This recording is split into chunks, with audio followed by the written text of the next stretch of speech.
ஓஹோ அப்படியா? காணாத சாக்கிய பாஷண்டைஹி த்ரயீ தர்மோ விலோபிதா திருதண்டதாரிணா பூர்வம் விஷ்ணுனா ரக்ஷிதா த்ரயின்னு ஒரு ஸ்லோகம் சுவாமி தேசியம் ரகசியசாரத்தில் பிரமாணமாக எடுக்கிறது. எதிராஜ சப்ததியில் இதே ஸ்லோகத்தினுடையதான பிரதீகமாக தான் 74 ஸ்லோகம் எதிராஜ சப்ததியை சாய்க்கிறார். பாஷிகாருடையதான திருமேனி சாரத்தை சொல்லிச்சு. அதாவது தத்தாத்ரேயன்றதாக அந்த ஆத்ரேய கோத்திரம் ரொம்ப விசேஷம் இல்லையா? வேதங்கள்லயே முதல் மரியாதை யாருக்குன்னா ஹிரண்யம் ஆத்ரேயாய ததாதின்னு சொல்றது. முதல் தரிசன தாம்பூலம் யாருக்கு கொடுக்கணும்னு சொன்னா அத்ரி கோத்திரத்துல பிறந்தவனுக்கு தான் வேதத்துல முதல் மரியாதைன்னு சொல்லி சொல்றோம். ஏற்கனவே துர்வாசர் ஒன்னாச்சு, அப்புறம் வசிஷ்டரா அவ ரெண்டு இன்னொருத்தர் சட்டம் ஞாபகம் இல்ல இந்த ரெண்டு மகரிஷிகள் வந்து பிரம்மா ருத்ரனுடைய அம்சம். யாரு? அத்ரி அனசூயா தம்பதிகளுக்கு திரிமூர்த்திகளுடைய அம்சமா குழந்தை பிறக்கிறதோ இல்லையோ, அதுல இவா ரெண்டு பேர் அந்த அம்சமாயிட்டா. மூணாவது ஒரு குழந்தை பிறக்கிறது, அதான் விஷ்ணுடைய அம்சம். அந்த குழந்தைய அவன் என்ன பண்ணிட்டான்னு கேட்டா, அந்த குழந்தைக்கு ஆத்திரேயன்னு பேரு. ஆத்திரேயன் தத்தாத்திரேயன்னு அர்த்தம் அப்படின்னு கேட்டா சம்பிரதாயத்தை தத்து கொடுத்தான். சம்பிரதாய பிரச்சாரத்துக்கு அந்த குழந்தைய தத்து கொடுத்தான். அதுதான் ஸ்ரீமத் ராமாயணத்துல பிராட்டி பெருமாளை வரைச்சே என் பிள்ளைக்கு கல்யாணம் பண்ணச்சே மாட்டு பொழுது நிறைய திருவாரூரம் பூட்டி ஆபரணம் பண்ணி நான் ரொம்ப ஆசைப்பட்டேன். ஆனா அந்த பையன் சன்னியாசம் கொண்டு போட்டான். இப்ப ராமன் என் பிள்ளை தானே, விஷ்ணு வம்சம். ராமனும் என் பிள்ளை தானே, நீ என்னுடைய மாட்டு பொண்ணு தானே, மகாலட்சுமி தானே, அதனால உனக்கு இந்த திருவாபரணம் கொடுக்குறேன்னு அனசூயா தேவி அந்த திருவாபரணத்தை பிராட்டிக்கு அலங்காரம் பண்ணி வைக்கிறான். ஸோ அதனால தத்த ஆத்திரேயன்னு சொன்னா சம்பிரதாயத்திற்கு தத்து கொடுத்ததுனால, இப்ப சொன்னார்களே பிரச்சாரக சன்னியாசி, ஸ்ரீ விஷ்ணு பிரச்சாரக சன்னியாசி அப்படின்றதாக சொல்லி சொன்னார்.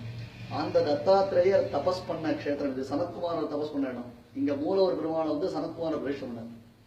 உற்சவ ராமபிரியன் தான் வந்து அங்கிருந்து ஏழை பண்ணிட்டு வந்தான். எங்க வைகுண்டத்துல இருந்து திருப்பி வந்து ராமனாராச்சு, ராமன் மூலமா கிருஷ்ணன் கிட்ட வந்து கிருஷ்ணன் மூலமா இங்க வந்த அது ராமபிரியனுடைய மூலவர் சனத்குமார். மூலவர் பிரதிஷ்டை பண்ணது சனத்குமார் இந்த பெருமாளை. ஸோ அதனால சனத்குமார் தபஸ் பண்ணார் அந்த பக்கம். இந்த பக்கம் வந்து தத்தாத்திரேயர் இதை தபஸ் பண்ணதுனால தான் இந்த இடத்துக்கு என்ன பேருன்னா பரிதானசீலான்னு பேர் இருக்கு. இது வேத புஷ்கரணி. வேதங்கள் வந்து தங்களுக்கு ரொம்ப விவேது அல்பசுதார் வேதாகான்னு இஷ்டத்துக்காக வேதத்தை புஸ்தகம் பார்த்து ஐபாடு பார்த்து சொல்ல ஆரம்பிச்சிட்டான்றதுனால வேதம் பயந்து போய் அவர்கிட்ட சரணாதி பண்ணி இந்த இடத்துல நாய் ரூபத்துல வந்து வேதம் அவர் இடத்துல வந்து சரணாதி பண்ணி அவர் ரட்சிச்சார்னு சொல்றோம். தட்சிண பத்ரிகாசிரமம்னு அதனால தான் இதை சொல்றோம். அப்ப காணாத சாக்கிய பாஷண்டை, காணாதம் சாக்கியம் பாஷண்டை, திரைனா வைதிக மார்க்கம், விலோபிதா அந்த திரை தர்மமானது திரஸ்கரிக்கப்படுவது திரிதண்டதாரிணா பூர்வம். அதுதான் சுவாரஸ்யம்.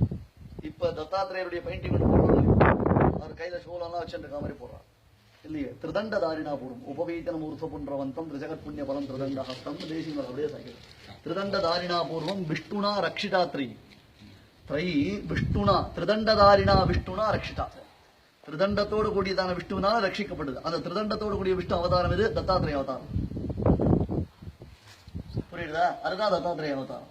அப்புறம் ஸ்ரீபாஷிகாரர் இங்க வெள்ள சாத்திர மேல்நாட்டிகள்னு சொல்லி சொல்றாரு. வெள்ள சாத்தினா கூட சுவாமியினுடைய அனுஷ்டானம் மாறல, உள்ளுக்குள்ள எப்படி இருக்கணுமோ அப்படிதான் இருந்தாருன்னு சொல்லி சொல்றாரு. ரொம்ப விரிவா அப்படிதான் சொல்றான். முழுக்க காஷாயத்தை களைஞ்சிட்டு எழுதிதான் சொல்லல. அதுல கொஞ்சம் நிறைய விஷயங்கள் இருக்கு. சுவாமி முதல்ல தொண்டரூர் கேட்டார். தொண்டரூர் கேட்டுட்டு அதுக்கப்புறம் வந்து மிருத்திகை இல்லை அப்படின்னு தொண்டரூர்ல இருக்கச்சே பெருமாள் சொப்பனம் நான் கல்யாணி கரையில இருக்கேன், தொண்டரூர்ல இருக்கச்சே நான் கல்யாணி கரையில இருக்கேன்னு சொப்பனம் ஒண்ணு. தொண்டரூர்ல இருந்து இப்படி இது ஷார்ட்கட் பாஷிகாரி கேள்வி இந்த புஷ்கரணி கரையில ஒரு புஷ்கரணி கரையில இருக்காரு காமிச்சார். எது கல்யாணின்னு தெரியல. இங்க மொத்தம் 8 தீர்த்தம் இருக்கு, 8 தீர்த்தமா செய்யுது. அதனால எது புஷ்கரணின்னு தெரியல. பாஷிகாரி தெரியல. இங்க தெரியல இந்த பரிதானசிலா கிடைச்சது. எதிர பத்ரிநாராயணன் இருக்கார் தெரியுமா? பேசிருக்கோம். மேல்கோட்டையில அந்த கருட ஸ்தம்பம் வாசல்ல ஒரு கல் ஸ்தம்பம் இருக்கு. அந்த வாகன மண்டபம் பக்கத்துல பத்ரிநாராயணன் இருக்காரு. அதனால பாஷிகார் இங்க வந்து இந்த இடம் தெரியலையேன்னு இந்த பரிதானசில இருக்கு. மறுபடியும் வந்து அந்த பிராயசித்த பூர்வகமாக அந்த திருதண்ட காஷாயாதிகளை இந்த பரிதானசிலையிலிருந்து பாஷிகார் சீகரிச்சுட்டார் அப்படின்னு. அதுக்கப்புறம் மறுபடியும் இங்க இருந்து இன்னும் கொஞ்சம் யோசிக்க ஆரம்பிச்சு என்ன அப்புறம் வந்து கல்யாணி கரைய புஷ்கரணியை கண்டுபிடிச்சு அந்த கரையில இருக்கிற புத்தை பார்த்து அந்த புத்தை வந்து கரைச்சார். புத்தை இடிக்கப்படாது, புத்தை க்ஷீரம் கொட்டி தான் கரைக்கணும். புத்தை விளவரை செடி கூட பால் கொட்டி தான் கரைக்கணும். அந்த புத்தை பால் கொட்டி கரைச்சு அப்புறம் பெருமாளை வந்து மூலவர் பிரதிஷ்டை பண்ணாருன்றதாக சொல்லி சொல்றோம்.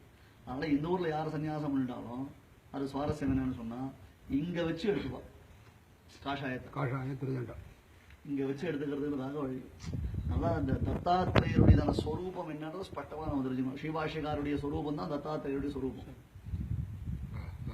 ஸ்ரீபாஷ்யக்காருடைய ஸ்வரூபம் என்னவோ அதுதான் திரிஜகத் புண்ணிய பலம் திருதண்ட ஹஸ்தம்ன்றதாக சொல்லி அந்த ஸ்வரூபம் தான் இதுன்றதாக. இது வேத புஷ்கரணி, இது பரிதானசீலை. எப்படி திருப்பரியட்ட பாரு நம்ம திருக்குறுங்குடியில சொல்றோம், அங்க ஒரு ராத்திரிக்குள்ள எழுட்ட, ஒரு ராத்திரிக்குள்ள அங்க எழுட்ட, இங்க வந்து மறுபடியும் புனர்ச்சி அது ஏற்பட்டது சொல்லி இதனுடைய வைபவம் சொல்றது. அதுவும் அந்த ஆத்திரேயன்னாலேயே அந்த ஆத்திரி கோத்திரத்துல பிறந்தவாளுக்கு ஒரு விசேஷம்.